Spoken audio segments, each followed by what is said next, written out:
first of all, thank you. I know you guys are staying after, so thank you for indulging me. And if you need to step out, please don't think you're being rude. My dad was actually generous enough to allow me to do this to gain a little bit of practice as well. So you're not hurting my feelings, but I do appreciate anyone who's willing to stay to listen because you are helping me immensely. So first of all, I am happy to be here. I'm also feeling very honored to be here, yet I'm feeling entirely undeserving of following in the footsteps of world-class leaders. I actually work for the John Maxwell team with Martinelli and Associates, so I know the amount of work and preparation that these guys put into their speeches, so I am not on that level at all. I won't even pretend to be, but I hope that I will be able to add a bit of inspiration on top of their already top-notch speaking. So I actually haven't given a speech since college, one of those mandatory speaking courses, other than also some Maxwell training and taking the lead on an occasional project. But it's not the first time that I've actually been on a stage or in front of an audience. I'm a huge live theater buff. I've been involved in drama and community theater since middle school. I follow in my dad's footsteps on that point. But one very distinct difference between speaking and acting or performing is that if I mess up in a play, I mess up as character. Whereas if I mess up here, standing before you all, I mess up as myself. And what a hard concept that is for us, to make a mistake, to mess up, to presumably fail. I am not only a fan of live theater, but I am also a fan of apologizing. Can anyone else relate? I literally apologize for everything, including apologizing for apologizing too much, although I will admit that I used to be far worse. It's something that I'm continually working on. But I find myself often apologizing even when I'm not in the wrong, or even apologizing for other people. If someone bumps into me, I will most certainly be the first person to say that I'm sorry for standing in their way, of course. If I drop something and I have to bend down to pick it up, I'm going to apologize to everyone around me who has to watch my faux pas. I am a chronic apologizer. So much so that at one time in my life, I had a longtime therapist who wanted me to understand just how much I was apologizing. I will come back to why I was seeing a therapist in a minute, but let me just say that there is no shame in therapy. I believe this is actually Mental Health Week. And I just don't ever want the stigma to hold anyone back from getting the help that they need. I know many of you here today work in a profession that is all about helping people find their healthy mental balance. And I want to say that I thank you, truly thank you from the bottom of my heart for what you do. Mental health counseling is so needed and so valuable. But my former long-term time therapist believed my apologizing to be such a problem that during one session, she actually counted how many times I apologized, how many times I said that I was sorry. For nothing in particular, just apologizing for venting, for perhaps saying the wrong thing or being entirely too truthful. She counted about 17 times that I apologized in a 1 hour session. 17 times where I basically apologized for actively participating in my therapy. That equates to saying I'm sorry about once every 3 to 4 minutes. That's some serious apologizing. So you can imagine my delight when I heard that Rachel Hollis would be speaking at Live to Lead, because I'm a huge fan of hers and her most recent book, Girl, Stop Apologizing. To pick up that book and start to read it was quite odd to me because apologizing became such a normal thing for me that I wasn't really sure if it was something that I could or ever really should stop doing. But what I like about her book is that right in the introduction, she doesn't pull any punches. She explains why it's so important to stop apologizing, and it wasn't at all what I expected. The intro immediately touches on our insecurities, and I was able to quickly connect the dots that my chronic apologizing might actually be a glaring sign of my own insecurity. Interesting. Ms. Hollis goes on to talk about how most people are essentially apologetic for having dreams, and therefore they will go their entire life without ever putting them to the test. Mind blown. She talks about a person's untapped potential, how it can literally just be wasted, lying dormant because we are much too unapologetically ashamed to go there. She says that a dream always starts with a question, and that question is, what if? The what if, she explains, and I'm going to actually quote her here, is the potential knocking on the door of your heart and begging to find the courage to overcome all the fear that is in your head. She goes on to tell her readers that the what if is there for a reason. It is there to tell you where to go next. But despite the knocking, a lot of us stop right there at the what if. We simply say, oh well, that would be nice, but it's just not for me. It's not going to happen, it's too hard, too impossible, I'm too young, I'm too old, I don't have enough time, enough resources, enough of a following or influence. I will never succeed. It's nice for other people, not for me. So I am setting down my potential and choosing to walk away. I'm comfortable, this is my circumstance, and this is where I will stay.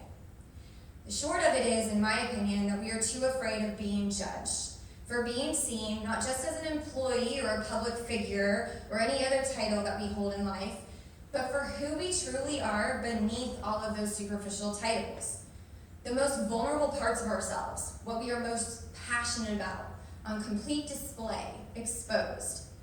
We are afraid to mess up, to make mistakes, to fail, and worst of all, to reveal our real selves, the selves we take home and put to bed.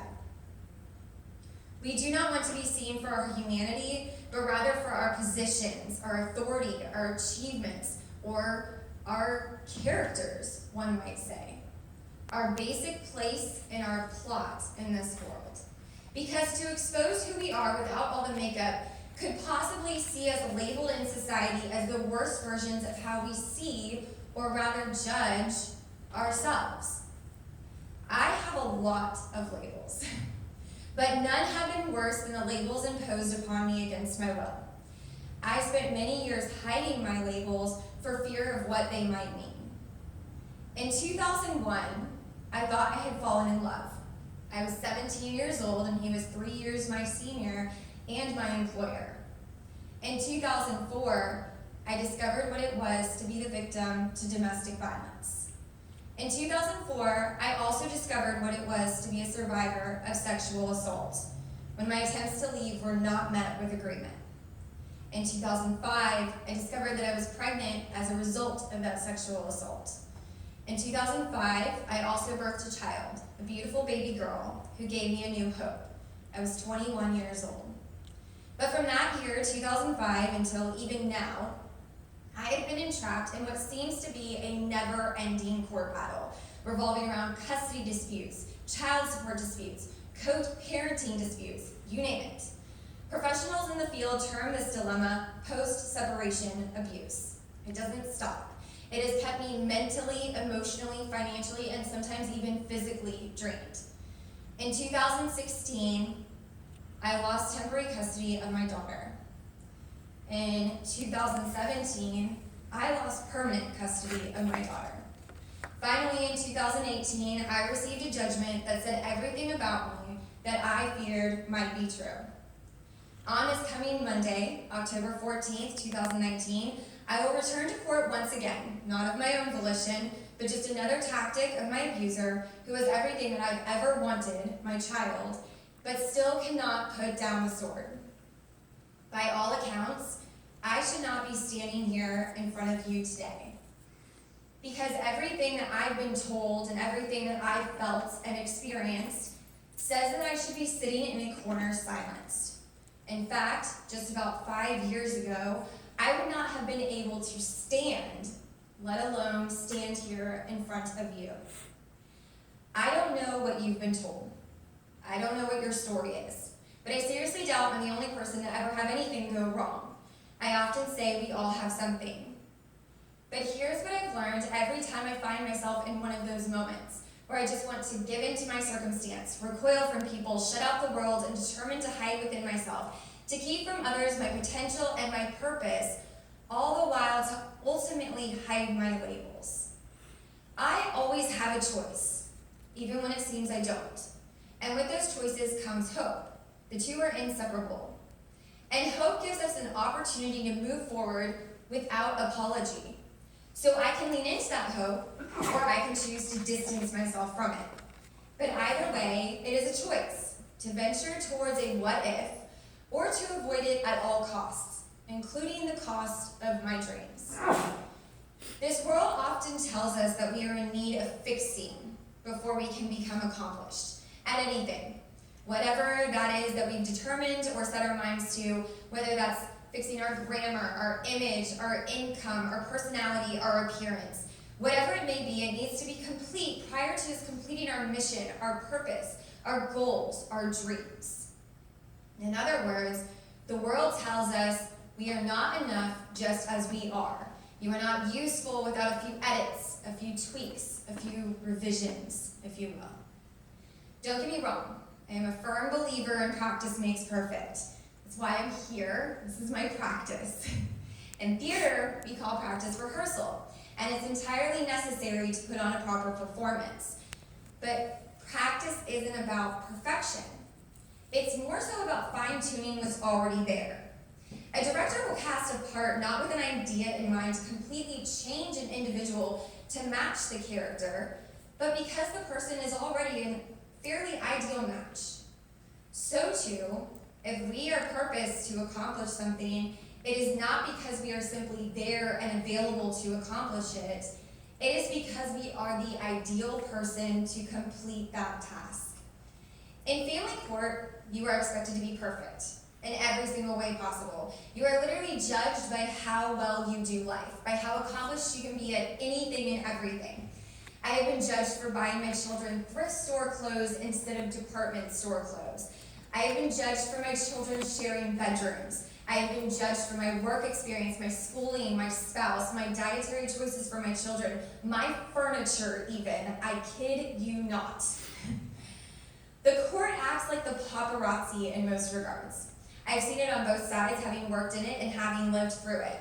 And it can make you feel just as small, insignificant, and exposed as I'm sure many celebrities feel seeing their flaws plastered across the tabloids at the corner magazine stand. And because of the constant scrutiny, a universal truth that I accepted about myself a long time ago is that I really had nothing to say until I got my life together, until I could be better. Perfect, really. But something I've learned over the last year is that just simply isn't so. Many of you here today work in a profession where, where you are endeavoring to serve people. These people's minds might be what society would consider bent or broken. Perhaps they are seeking guidance mentally and emotionally or even physically, as our brains and our bodies are so often intertwined. What we think, what we feel, it is manifested outwardly, and it can affect our lives in very profound ways. It can affect our behaviors, how we react, how we respond, how we determine to push forward, or if we push forward at all, and even how we help others. Our minds are powerful agents, whether that might be of powerful change or overwhelming destruction.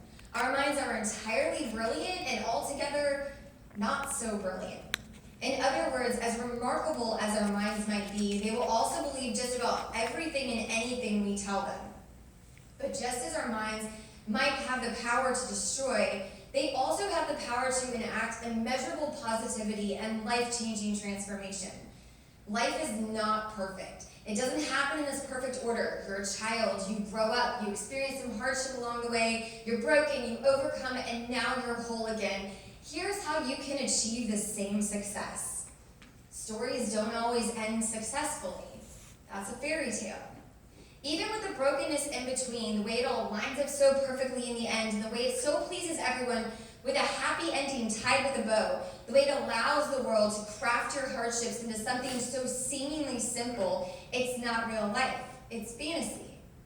Yet I've lived my life for a very long time just that way, waiting for that perfect ending so I could stand up here and tell you how I overcame, and here's the magic cure for you. That's how I was told life happens, but that's not at all what I've experienced. How many of us spend our days seeking approval from others, and often in all the wrong places? Who do you look to for validation? The so-called expert on parenting, or your child who looks to you to parent them? Your boss who knows you professionally, or your spouse who knows you personally? Your coworker who works with you, or your friend who laughs, cries, and lives with you? Your peers who envy you, or your parents, counterparts, friends, and mentors who adore you and believe in you? A world that wishes to destroy you, or an inner peace that wishes to save you, restore you, heal you, and lift you up? Most of my life has been dedicated to seeking approval in all the wrong places. The court system and an ex who abused me and continues to abuse me to this day have been at the top of that list since I was basically still a child, having a child of my own. I don't know an adult life without the court system or without being under the thumb of my abuser. It's just never existed for me. It's simply not my story. But despite living a life I never wished for, a life I didn't plan, a life that often keeps me on edge, I have chosen to keep living. I keep loving, I keep hoping, I keep growing. Recently I asked myself, why would I want to prove to others that I am a victim when instead I can show them that I am a survivor? I, and I'm sure so many others, waste so much time and so many magical moments believing that we're not enough. Not enough for our dreams, not enough for more, not enough to enact change, not enough to make a difference in others' lives. Because the world we live in has basically told us that. There was a time in my life shortly after I was diagnosed with post-traumatic stress disorder as a result of the physical, mental, emotional, and sexual abuse that I endured that I literally could not get up and walk. I was restricted to my home. I could go to the backyard for some fresh air, but that was about the extent of my daily adventures. I couldn't drive, I couldn't go to stores without having panic attacks and literally collapsing. I could hardly make my kids bubble baths without feeling dizzy and winded as I reached over to stir up the bubbles. That memory is so vivid in my mind because it was such a simple task and yet it zapped so much energy from me. I didn't believe healing was possible. I thought who I was and what I was to become was gone forever. But nonetheless, I started therapy, per my doctor's orders, twice a week for the first 6 months, and I continued on with therapy for nearly 4 years. I remember my husband having to carry me from the truck into the building, crying and panicking. He had to carry me up the steps that led to my therapist's office, and I would fight the entire way. And sometime during the beginning of my time with my therapist, she gave me a choice. She's the one who taught me about choices and the reality that we always have a choice. She gave me a choice to get up off that actual lobby floor and enter her office, to rise and walk into her room and begin one of the hardest journeys of my life, or to leave and take the easier road at the time, which was to live as a victim to my circumstance. Obviously, I chose to rise. And now I walk and exercise for fun. The gym is literally now a go-to for stress relief for me. My choice to rise, my choice to move, and a person whose passion, whose dream was to help women like me, quite literally saved my life. I thought I was broken when in all reality I was simply human, and I was in need of another human with compassion and a purpose to get me through. For a long time, I wanted to stop fighting, stop speaking up, stop having a voice or a purpose or a dream. I wanted to give up. My what-ifs had turned into whys, and I was succumbing to regret and bitterness.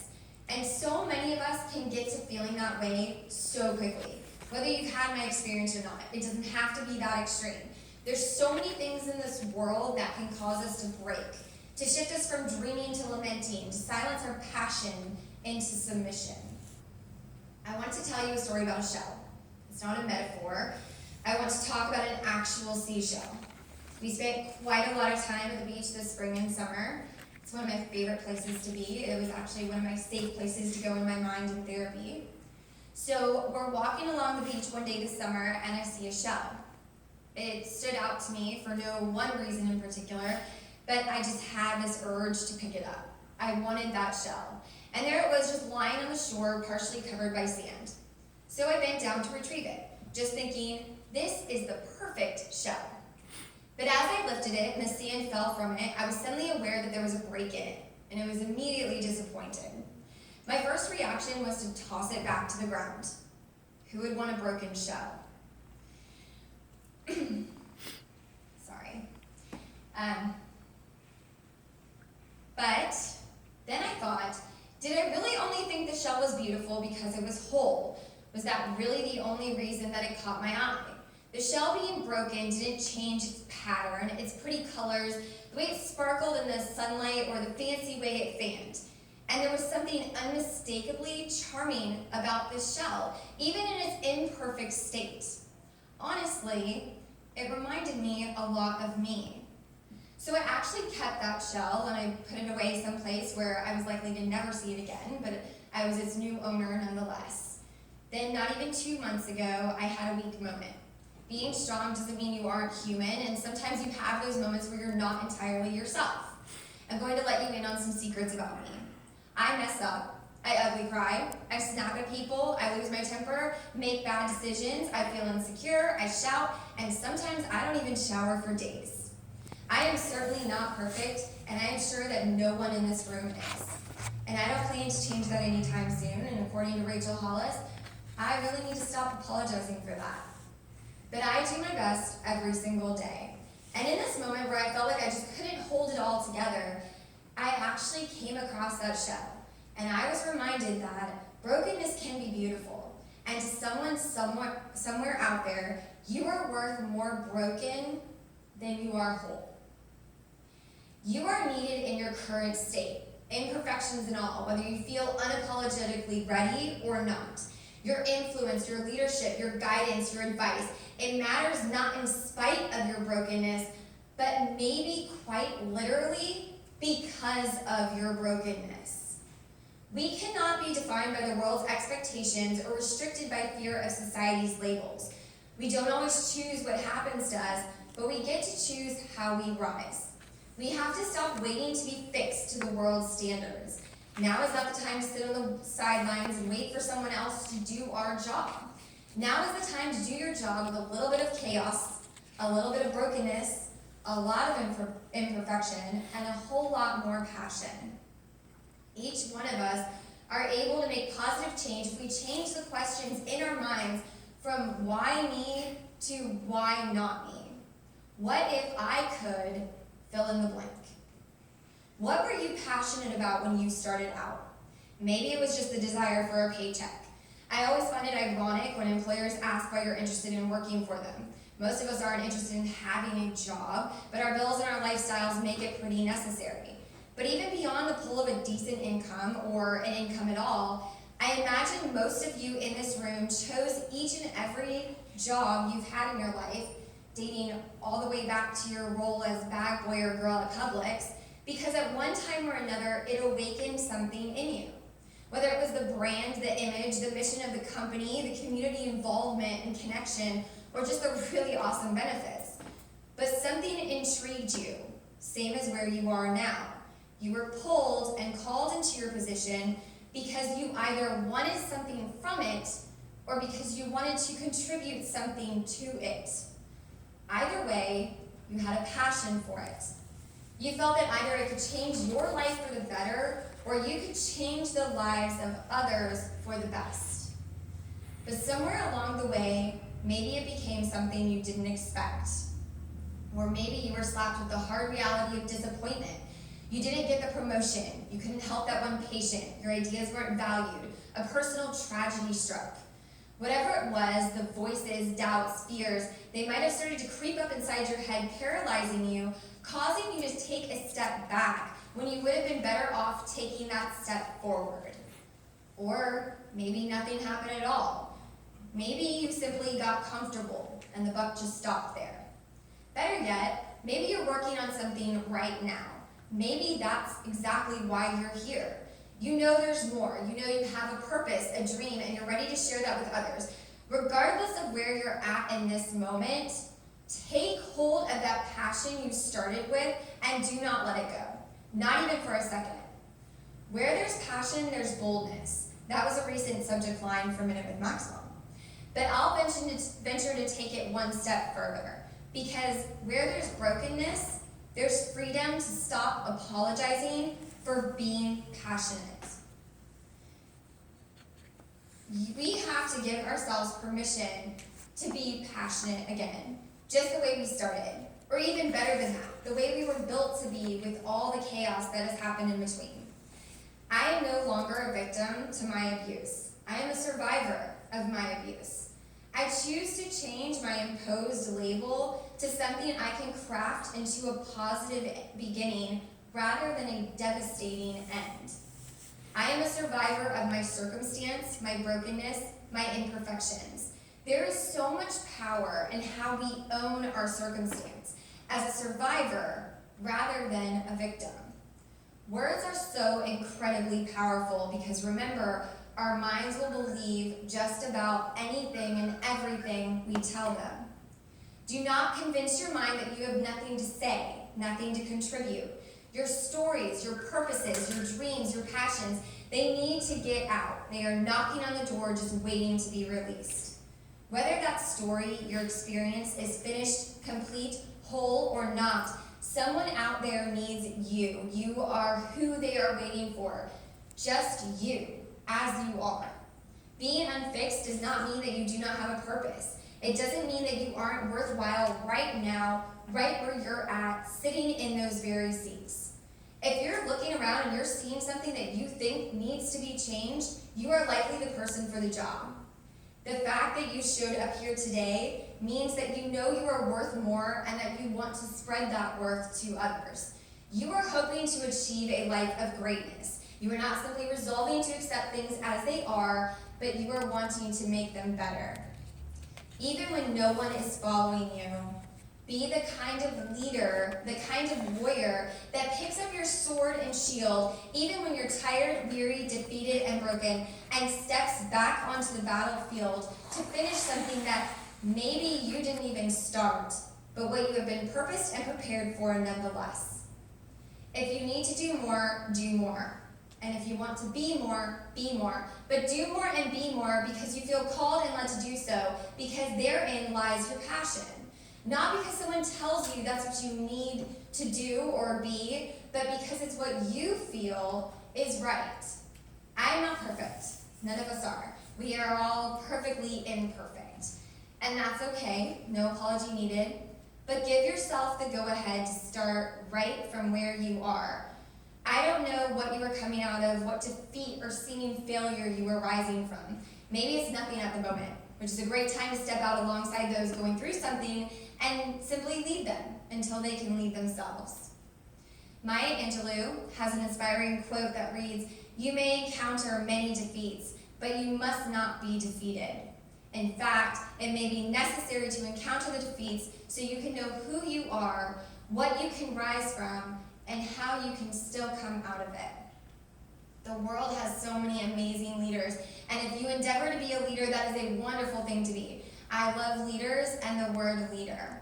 However, when I rise each and every day and take another step forward, I choose to change that word leader to warrior to describe my journey. It's ironic, Rachel Hollis chose that as her 2018 word as well. I want to rise as a warrior, and I want to inspire an army of warriors who can take on whatever it is in this world that they are passionate about. Don't ever discount your impact, your ability to be a warrior for someone. Do not hide ashamed from the world, ashamed for what you feel is yours for the taking. Don't wait for the world's acceptance. Don't wait for your boss's acceptance. No offense, I know some of you may be bosses. But it may never come, at least not in the form you were accepting. Don't wait for anyone else's permission to take your prize, your place, your position, your role, whatever it is that you are setting out to accomplish, that you are endeavoring for, do it. And don't apologize. We're more than ready. And I just want to close with one last note. Many of you here today are visiting us from Lakeview, and you have a saying, "This is Lakeview." I want to challenge you to really ponder the next time you say that statement out loud. What does that statement mean to you? I want to reassure you that you can look up at me, standing here in front of you today and see that what you are doing is worthwhile. I could have very easily been one of your patients. To someone else, I was a patient. And because of her, I am here in this moment at Live to Lead, speaking in front of you, performing in plays, playing with my kids, driving around town running errands, finding seashells on the beach, facing my fears, living my dreams, and following my passions. Because of your work, because of what you do, because of what you started out passionate about, people like me can now say, this is me, and feel just as worthwhile as you yourself should also feel as you go through the motions every day.